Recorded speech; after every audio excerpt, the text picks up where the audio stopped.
was just a flicker. No boom, no flash, nothing dramatic.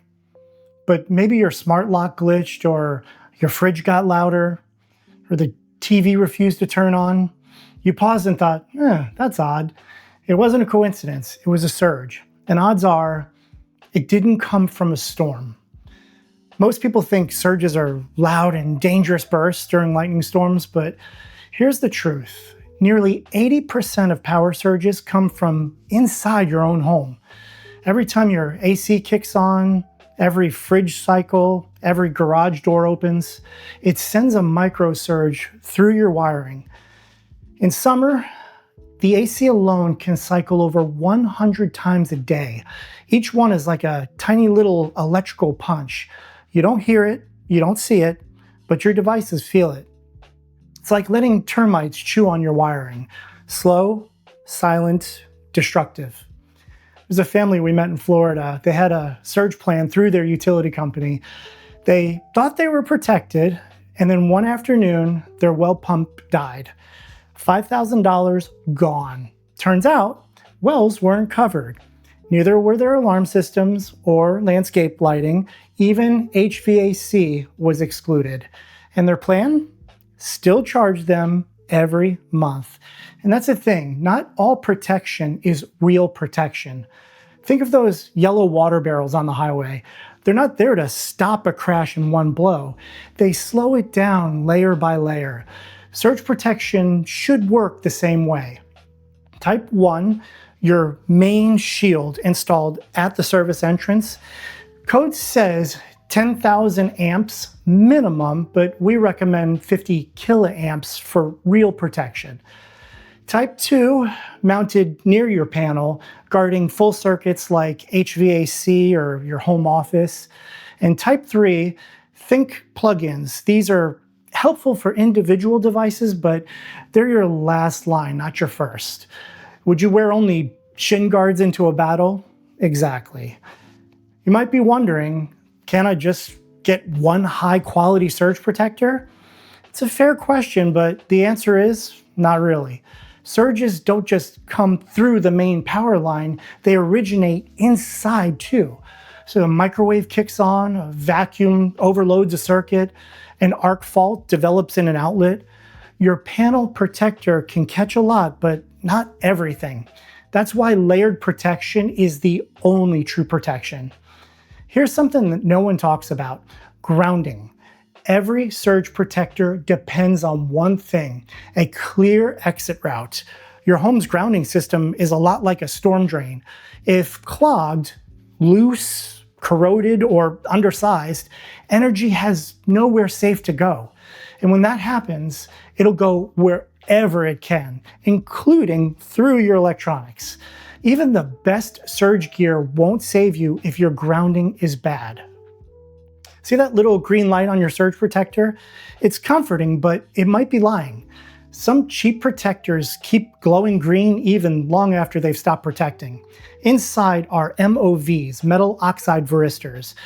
They absorb surges, but like tire tread, they wear down over time. High quality units use TP MOVs, which shut down safely and notify you when they've done their job. Bottom line, don't trust the light alone. Know what's inside. Know when to replace it. You've upgraded your home, voice-activated locks, smart lights, thermostats that talk back to you, but here's the danger. The smarter your home gets, the more fragile it becomes. A single silent surge can brick your router, lock you out, and shut everything down. Convenience is great until it fails. Being truly smart means being truly protected. So, you've got a generator, smart move. It's your lifeline when the grid goes down, but here's what most homeowners don't realize.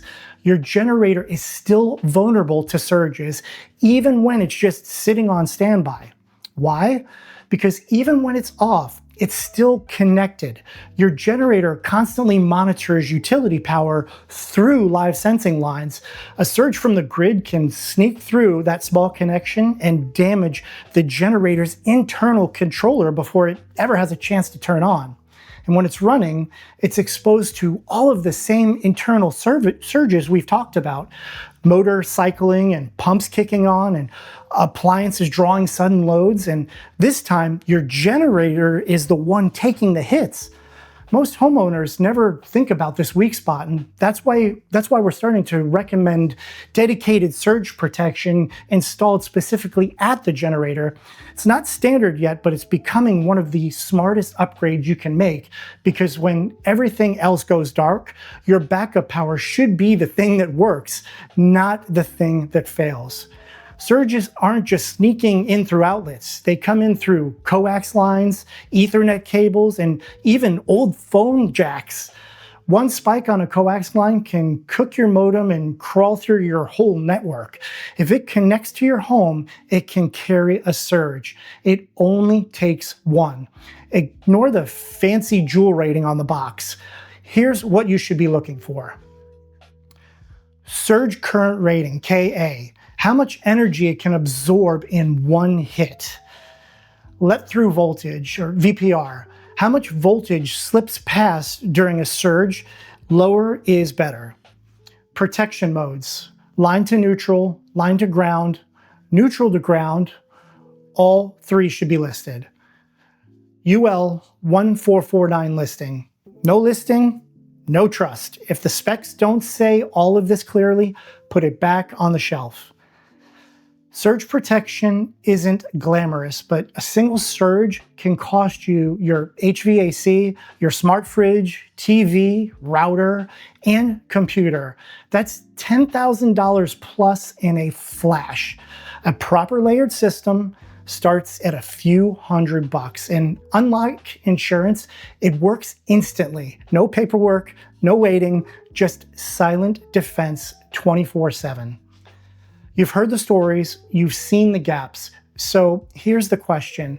What's protecting your home right now? This isn't about fear. It's about being proactive.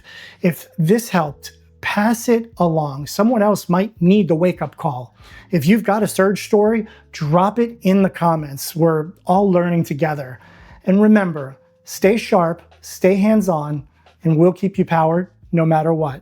I'll see you in the next one.